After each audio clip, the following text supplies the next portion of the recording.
이방인 최초의 교회입니다. 안디옥 교회에서 최초로 선교사를 파송합니다. 바울과 바나바입니다. 담임 목회자를 파송을 했어요. 특이한 일입니다. 성령께서 직접 개입해서 가능한 일이었습니다. 1차 선교 여행을 떠납니다. 바울과 바나바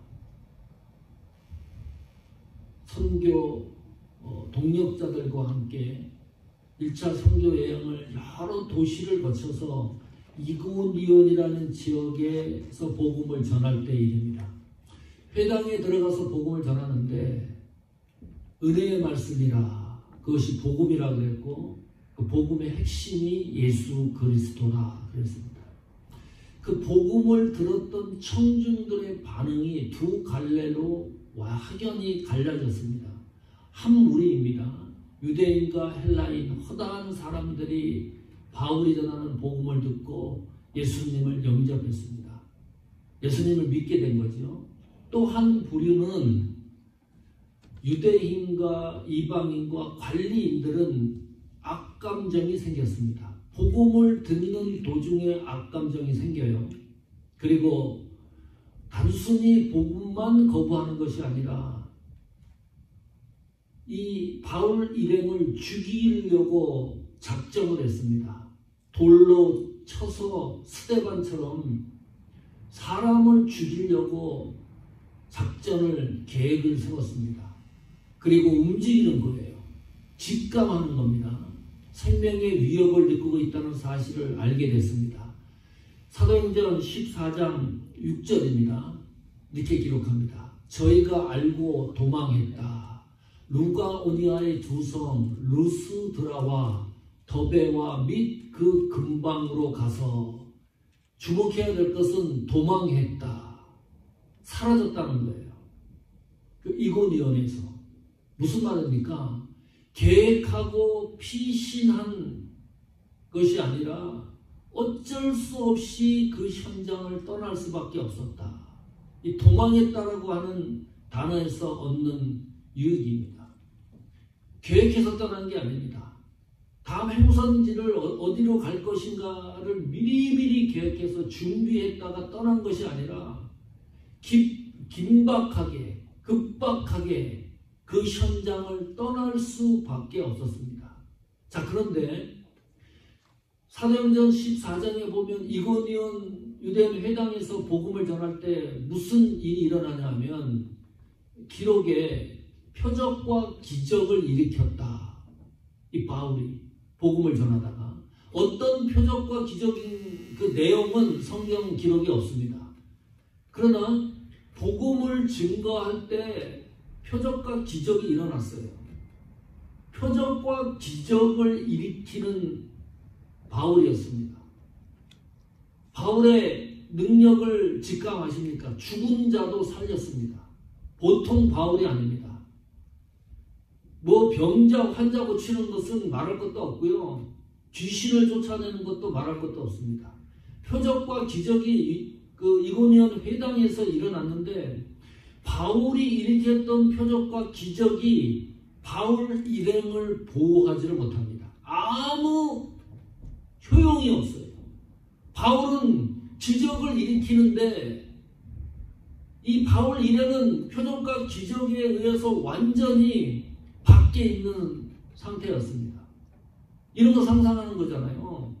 돌을 던지면 이 돌이 돌아가지고 다시 돌을 던진 사람들한테 가슴을 치든지 해서 그 사람들이 쓰러지고 뭐 이런 일들이 일어나야 되잖아요.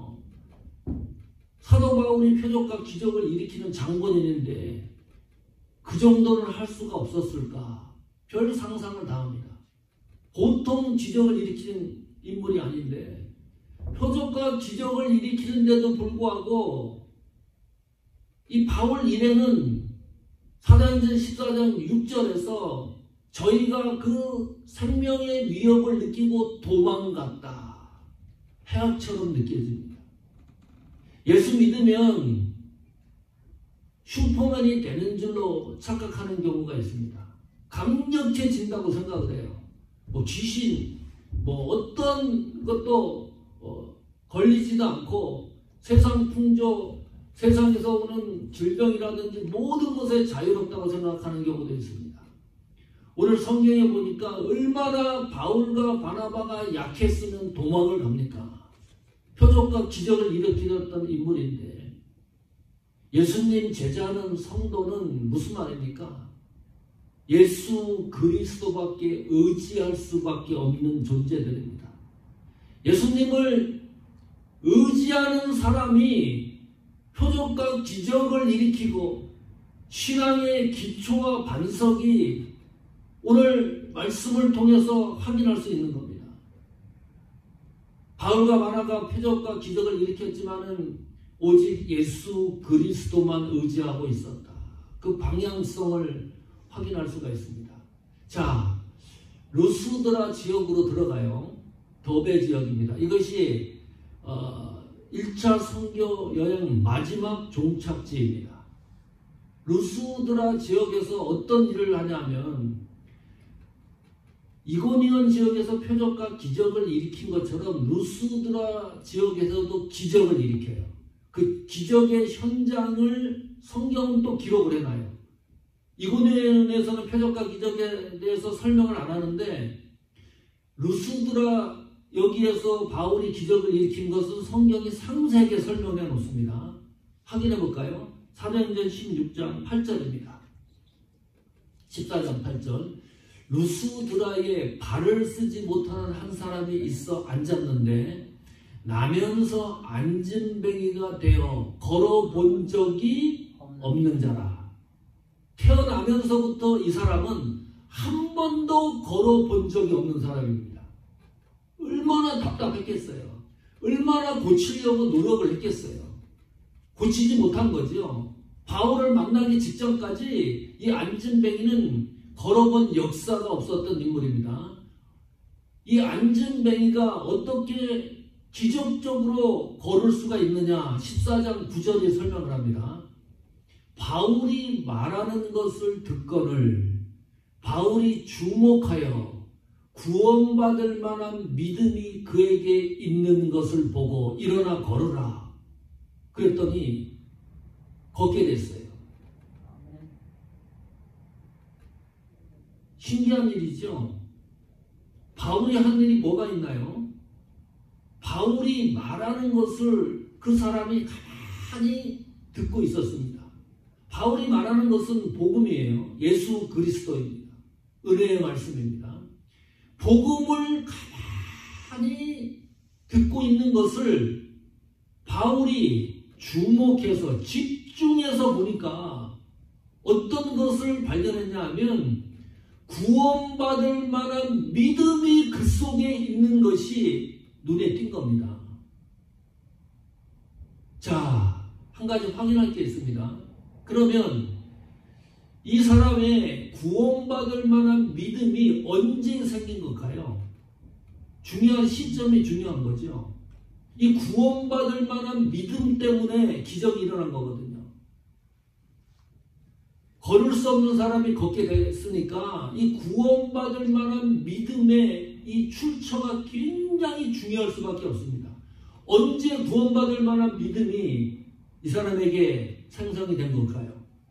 바울을 만나기 전인가? 바울을 만난 후인가?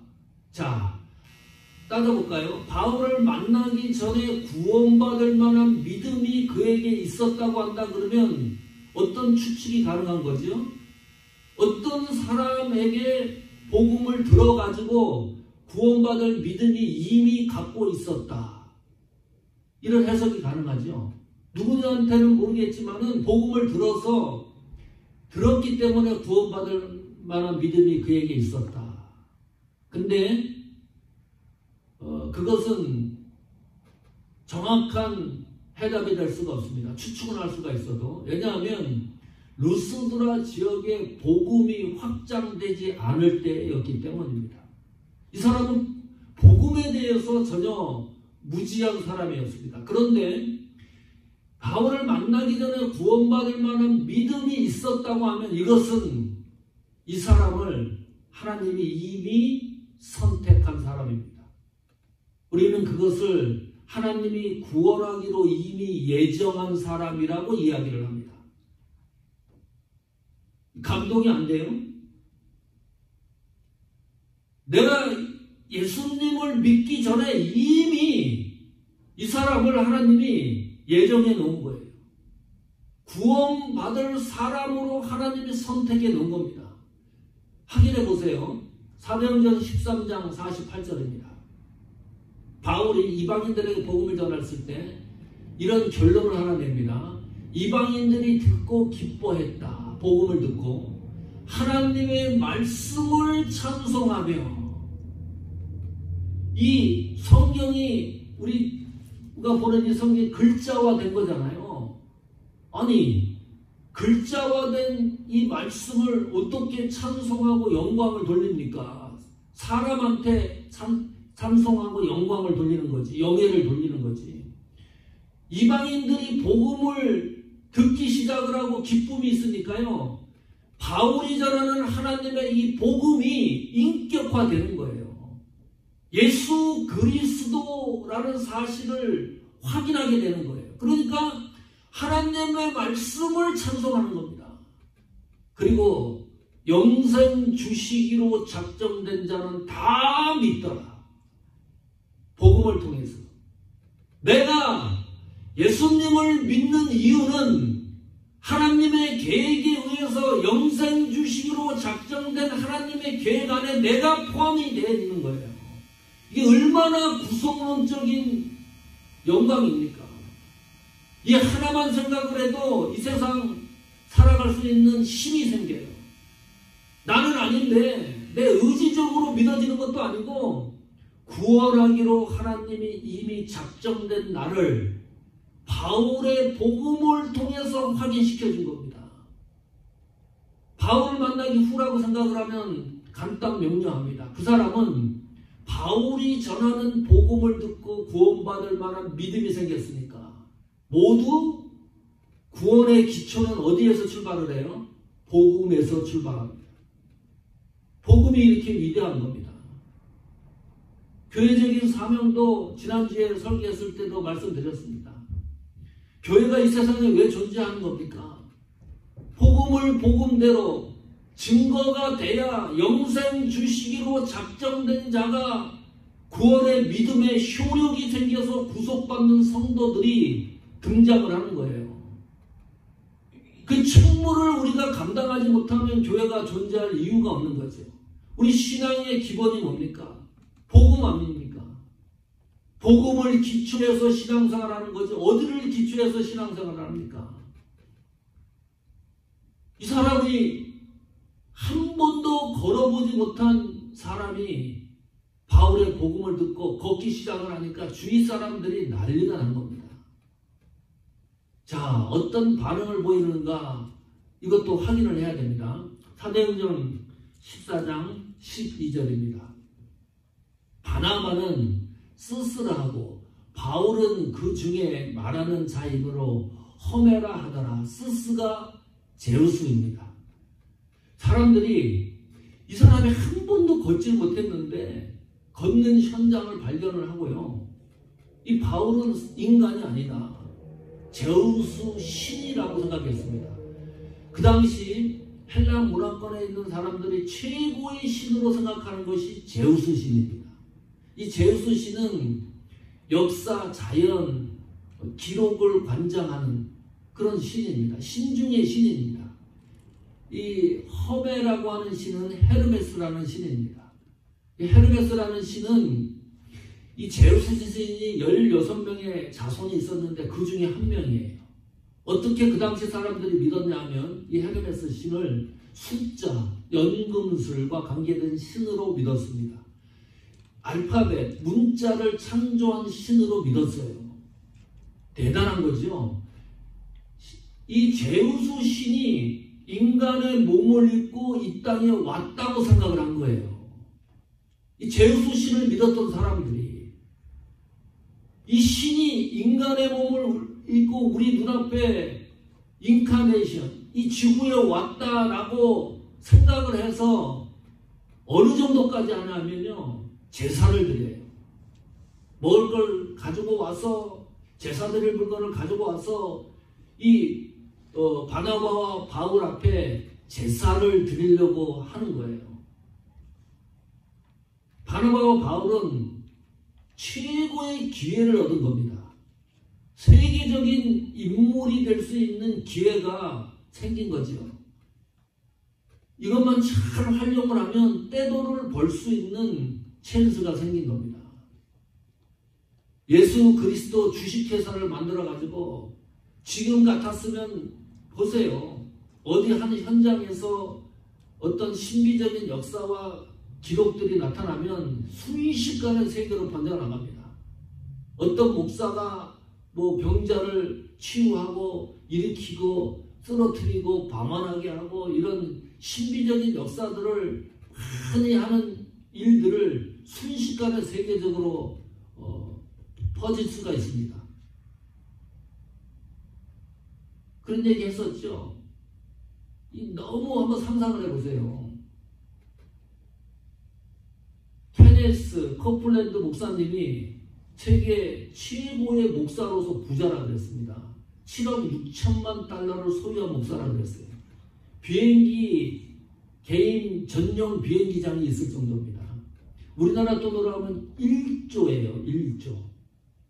목회하면서 1조 벌 수 있습니까? 이 가능한 일입니까? 이 신비주의 목사입니다. 번영신학을 기초로 합니다. 돈을 벌 수 있는 찬스가 너무 많은 거예요. 이게 만약에 바울이 이 정도 가는 곳마다 표적을 일으키고 능력을 일으켰다는 것이 세계에 퍼지면 바울은요, 세계 최고의 갑부가 될 수 있는 확률이 많은 인물입니다. 얼마든지 벌을 수가 있어요. 어떻게 목회를 하면서 1조를 법니까? 사업가도 아니고. 될 법이라 하는 소리입니까? 이 이야기를 듣고 바울의 반응을 보십시오. 어떻게 이것을 정리하냐 하면 사도행전 14장 15절입니다. 가로되 답답하니까 여러분이여 어찌하여 이러한 일을 하느냐. 제사를 막 드리려고 막 하는 거예요. 우리도 너희와 같은 성정을 가진 사람이라 착각하지 마라. 똑같다. 나는 당신들과 똑같은 사람이다.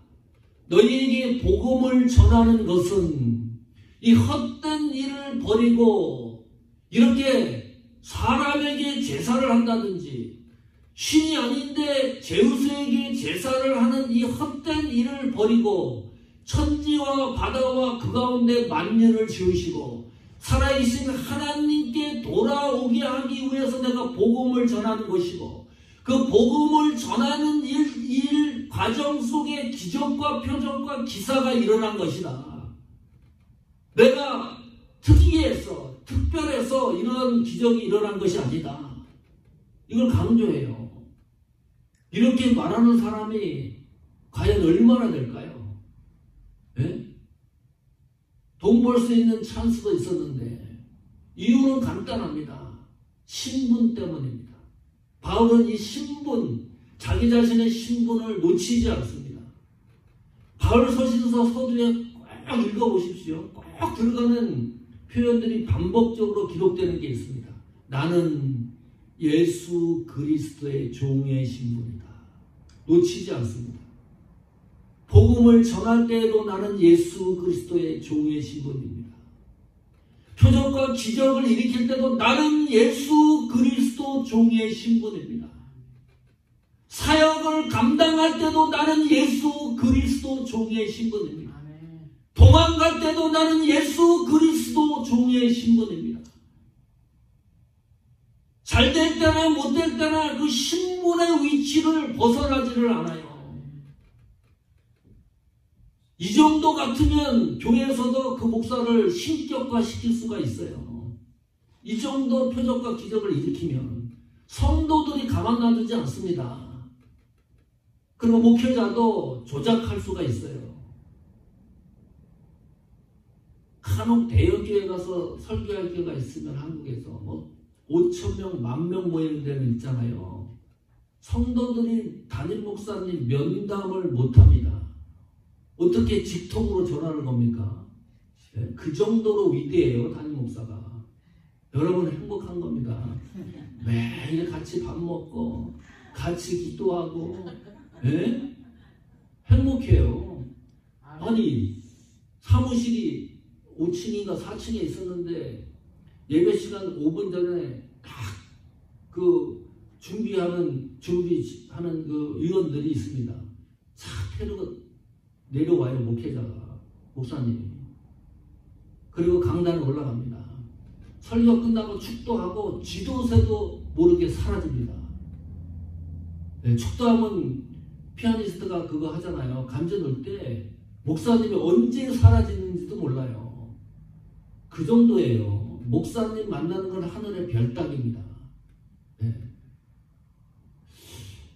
그래서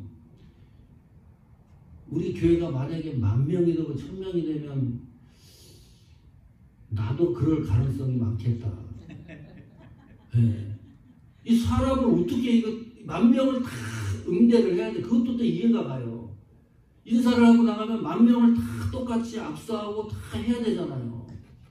참 이 복잡해지는 거예요.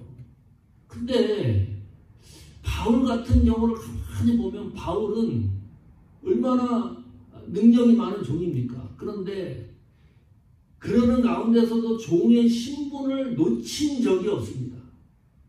이게 포인트예요. 10,000명, 50,000명 모이는 목회자라도 나는 그리스도 종의 신분을 놓치기 시작을 하면 교회가 타락하는 거죠. 성도들도 마찬가지입니다. 나는 예수 그리스도 종의 신분을 놓치기 시작을 하면 반드시 피폐하기 시작을 합니다. 교회가 타락하기 시작을 합니다. 신앙도 마찬가지고 목회자도 마찬가지입니다. 바울은 이 표현을 얼마나 보세요. 얼마나 화들짝 놀라는 그런 표현이잖아요. 이 사람들 앞에. 아니 제우스 신이 이 세상에 왔다 그러니까 얼마나 깜짝 놀래요. 어찌하여 이런 일을 하느냐. 우리도 너랑 똑같다. 드디어 마지막 1차 선교 여행을 정리를 하고 이제 안디옥 교회로 귀환을 합니다. 그 1차 선교 여행의 마지막 설교했던 그 내용이 정리가 된 것이 오늘 본문 읽었던 성경입니다. 사도행전 14장 22절 다시 보십시오. 제자들의 마음을 굳게 하여 이 믿음이 거하라 권하고 또 우리가 하나님 나라에 들어가려면 많은 환난을 겪어야 할 것이라 하고 그리고 최초로 파송한 안디옥 교회로 귀환을 해요. 거기 가서 이제 선교 보고를 하겠죠. 이것이 1차 선교 여행의 마지막 메시지입니다. 잘 보십시오. 왜 이런 말씀을 했을까? 제자들 마음을 튼실하게 했습니다. 그리고 믿음에 거하라고 다시 믿음에 거하라. 믿음을 떠나지 말라고 다시 한번 권면을 했습니다. 그리고 이런 얘기를 해요. 하나님 나라에 들어가려면 많은 환난을 겪어야 할 것이라. 하나님 나라에 들어가려면 여기까지는 좋은데 그 뒷문장이 찝찝하기 그지 없어요. 환난을 겪어야 할 것이라. 환난 좋아하는 사람 있습니까? 우리가 천국을 어떻게 가는 거죠? 예수님 믿으면 천국 갑니다. 그게 본질이죠. 그런데 이 지구상에서 죽는 순간 그날까지 하나님 나라를 가기 위해서 지구상에서 걸어가는 그 길은 어떤 길입니까? 환난의 길이다. 이해 못하십니까? 이게 여기서 말하는 환난과 하나님 나라가 연결성이 되어 있어요. 예수 믿고 구원받는다, 세상 편하게 살다가 천국 가면 얼마나 좋겠어요. 나는 예수 믿는데 세상 풍조 다 따라가고 먹을 거 다 먹고 영양할 거 다 하고 세상에서 즐길 거 다 즐기고 하늘나라 가면 얼마나 좋겠어요. 근데 성경은 그렇게 말하지 않습니다. 하나님 나라 나라에 들어가면 예수님을 믿으면 하나님 나라에 들어가는데 성도가 이 세상을 살아가는 길은 환난을 겪어야 된다는 거예요. 환난의 길이다. 안 믿는 사람들은 이해를 못합니다. 아니, 예수를 믿으면 내가 겪고 있는 고난과 환난이 사라져야 되는 거 아닙니까? 예수 믿고 환난이 지속된다 그러면 뭐하러 예수님을 믿느냐? 응? 내 문제가 해결이 돼야지. 예수를 잘 믿어요. 안 믿는 사람들도 그 사람을 인정을 합니다. 그런데 이 세상 살아가는 것이 피지를 못해요. 가정에 사건, 사고가 일어나고 자녀들도 온전하지 못하고 사업을 했는데 또 사업도 실패를 하고 그렇게 새벽 기도만 열심히 섬기는데 왜 그런 일들이 일어나느냐? 오늘 말씀을 비추어 보면 도저히 이해가 안 되는 거예요. 안 믿는 사람도 이해가 안 되고 믿는 사람들도 헷갈리기 시작을 합니다. 예수를 믿으면 이런 것이 모든 것이 제해지고 축복을 받고 당당하게 살아야 되고 부유하게 살아야 되는데 욥에게도 그런 고난이 닥쳤잖아요. 사람들이 이해를 못하는 겁니다. 욥이 신앙생활 잘한다고 고난 당하기 전까지 모든 사람들이 주위에서 그렇게 인정을 했습니다. 너무 잘 되니까. 모든 것이 풍성해지니까 자녀들도 잘 되고요. 고난을 당하기 시작을 하니까 친구들이 결론을 낸 게 있습니다. 너 가만히 생각해봐라. 괜히 하나님이 널 쳤겠냐? 응? 네 죄 때문이다. 솔직히 한번 곰곰이 생각을 해봐라.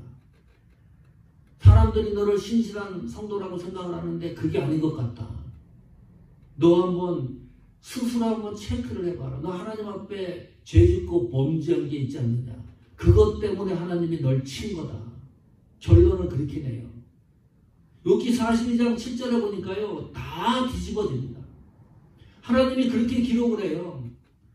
욥의 친구들이 말한 것과 욥이 항거한 것과 그 모든 것이 옳지 않도다. 틀렸다는 거예요.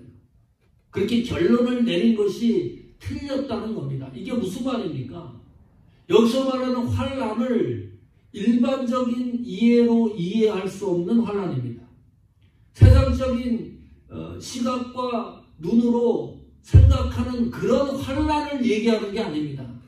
우리가 세상을 살아가면서 겪는 거 있잖아요. 당뇨병 걸리고 혈압 높고 뭐 교통사고도 나고 사업도 실패를 하고 자녀들도 잘 안 되고 세상 살아가면서 일방적으로 겪는 그런 환난을 얘기하는 게 아니에요.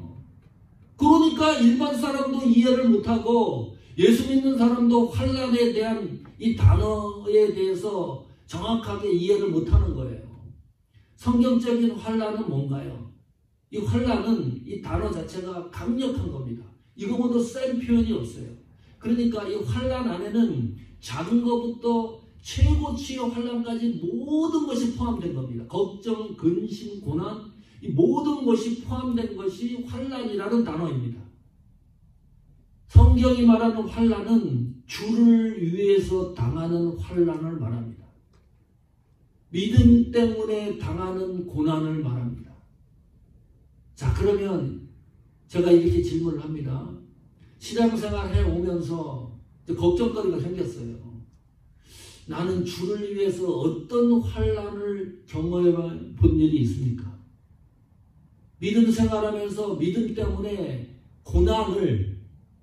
어떤 고난을 경험해 본 일이 있습니까? 체크를 해보세요. 분명히 성경에 하나님 나라에 들어가려면 많은 환난을 겪어야 할 것이라고 기록을 해놨는데 나는 주를 위하여, 교회를 위하여, 사역을 위하여, 믿음을 위하여 어떤 환난을 지금 겪고 있는가? 느끼지 못한다 그러면 상당히 수준이 높은 신앙인입니다. 느끼지 못할 수도 있어요. 자, 따져볼까요? 얼마나 많은 환난을 당하고 있는지 우리가 주를 위해서 주일날 예배 드리는 거. 안 믿는 사람 같으면 평생 우리는 주일날 어디 편하게 놀러 다닙니까? 응? 어디 좋은 데 갑니까? 어디 다른 데를 가 있어도 주일이면 그 장소에서 예배 드리지 않습니까? 신앙심이 높아서 느끼지 못할 수도 있고요. 이것이 당연하다고 느낄 수도 있는데 이것도 이 세상을 살아가면서 신앙 때문에 우리가 당하는 우리가 이 세상과 구별된 행위를 하고 있는 겁니다. 교회 헌금하잖아요. 아깝다고 생각이 듭니까? 안 들잖아요.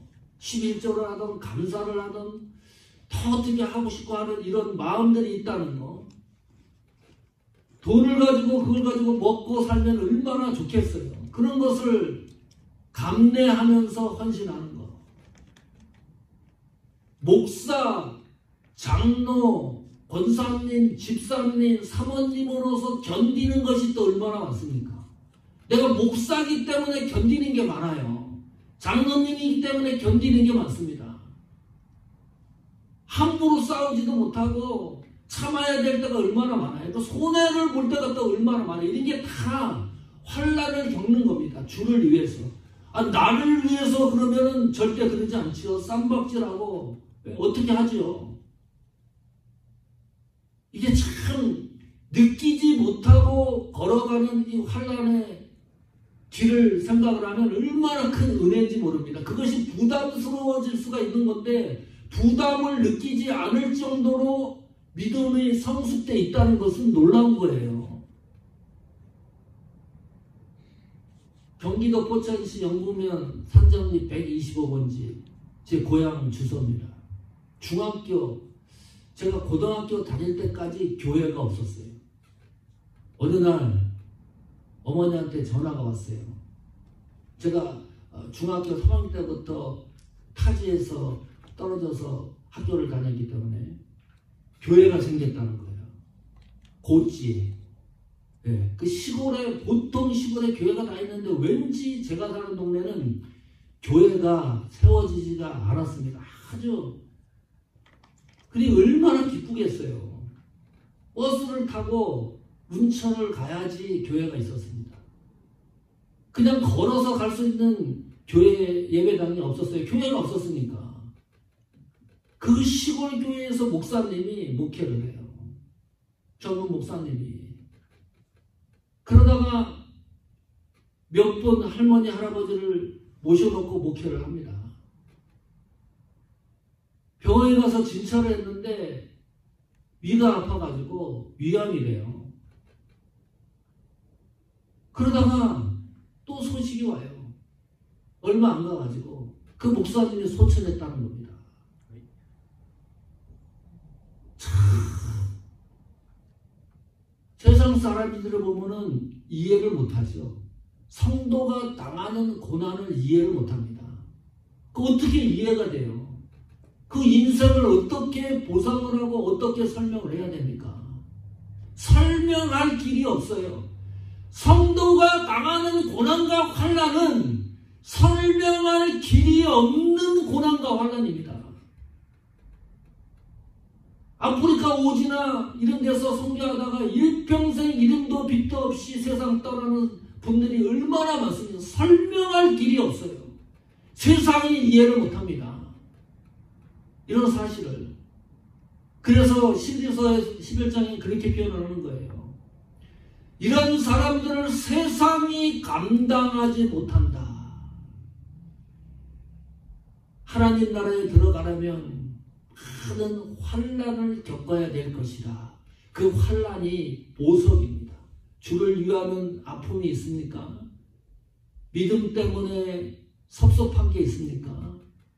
사역을 감당하다가 지칠 정도로 휘청거릴 때가 있습니까?